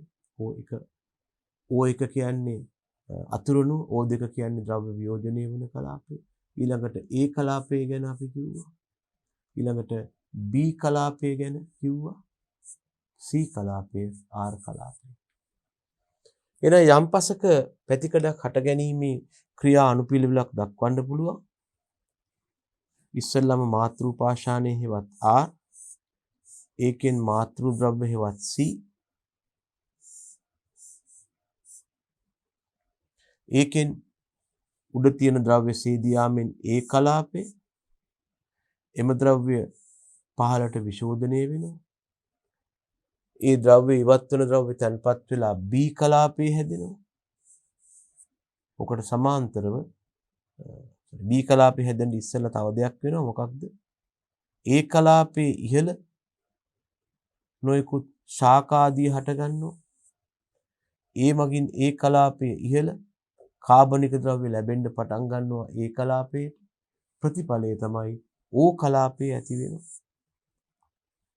ඊළඟට A කලාපයේ හා O කලාපයෙන් සේදී යන ද්‍රව්‍ය තැන්පත් වීමෙන් B කලාපයේ ඇති වෙනවා.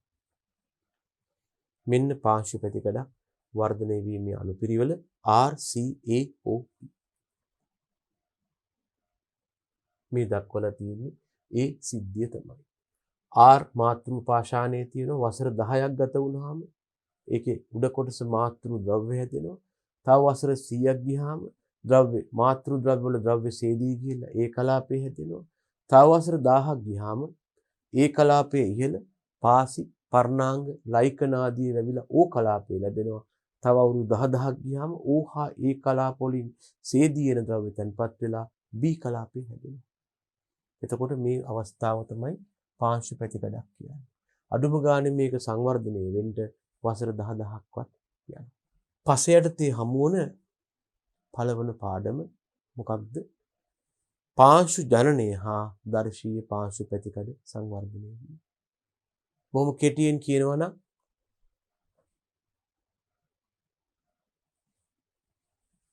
කෙටියෙන් කියනවා නම්